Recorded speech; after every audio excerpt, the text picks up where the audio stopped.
เปิดคลิปมาก็อยู่กับเตาไฟคือเก่าสบายดีเด้อทุกคนนี่ค่อยจะมาเฮ็ดคั่วข้าวใส่ไข่ใส่แฮมแบบข้าวบ่เละแล้วบ่ติดหม้อแบบง่ายๆไผๆก็เฮ็ดได้คือกันมาเบิ่งกันเลยอันนี้จะเป็นข้าวที่หุงแล้วข้าวตัวนี้หุงออกมาแล้วอ่อนๆแต่ก่อนเคยเอามาคั่วแล้วติดหม้อแท้ว่าพี่น้องเอ๋ยแบบว่าค้นไปก็บ่ไปนะติดกับบวงกับหม้อเละไปเลยตอนนี้ฮู้วิธีแล้วก่อนอื่นเบิดก็คั่วกระเทียมกับหัวหอมใส่กับน้ำมันให้หอมๆก่อนเนาะหม้อตัวนี้ที่ค่อยใส่หันโบแมนหม้อนานสติ๊กหม้อเก่าแล้วจะติดหม้อเนาะหม้อตัวนี้นะหลังจากที่คั่วผักหอมกับหัวกระเทียมให้หอมๆแล้วก็เอาไข่ลงมาใส่เนาะแล้วแต่เด้อจะใส่จากหน่วยใส่ไป3หน่วยหลังจากที่เอาไข่ลงไปแล้วกระทะให้ไข่หันสุกทั้งลุมก่อนไข่ขาวสุกก่อนเนาะจึงกลับด้านแบบนี้เอาบ่วงเอาจองหันแตะใส่บอนอันไข่แดงให้แตกออกจากกันก่อนแล้วปาให้ไข่ขาวหันสุกก่อนแล้วจึงมากลับด้านไข่ของเฮาก็จะเป็นตอนเนาะจะบ่เละเป็นตอน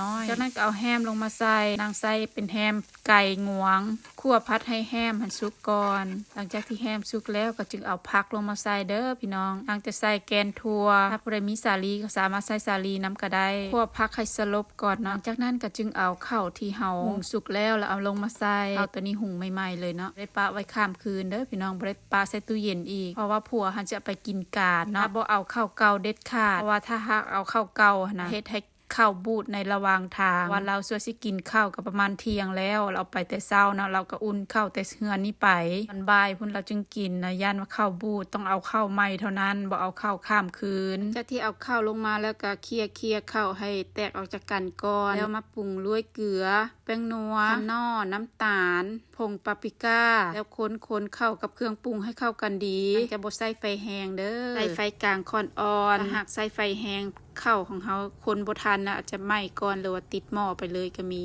นางก็จะค่อยๆคนไปแบบนี้เด้อพี่น้องหลังจากที่ปรุงเครื่องทุกอย่างแล้วข้าวก็แห้งดีแล้วชิมเบิ่งรสชาติก็พอดีแล้วนางก็จะมาใส่น้ำมันงาแต่คนมักเด้อพี่น้องถ้าบ่มักก็บ่ใส่น้ำมันงาจากนั้นก็คั่วพัดไปให้น้ำมันงากับข้าวหันเข้าทั่วกันตอนนี้ในระหว่างนี้แหละข้าวจะหอมเพราะว่ามีน้ำมันงาเข้าไปเนาะในระหว่างนี้ก็สามารถเอาผักหอมใส่ถ้าผู้ใดมีถ้าผู้ใดมักแต่ว่าค่อยบ่มีเนาะก็บ่ได้ใส่แล้วพี่น้องเป็นตาแซ่บบ่พี่น้องเอ๋ยว่าข้าวใส่ไข่ใส่แฮมสีสันเป็นตาแซ่บบ่แล้วพี่น้องถ้าผู้ใดอยากเฮ็ดตามก็เฮ็ดเด้อง่ายๆขอบใจทุกคนที่เข้ามาติดตามและให้กำลังใจเด้อขอบใจหลายๆคลิปนี้ลาแล้วสบายดี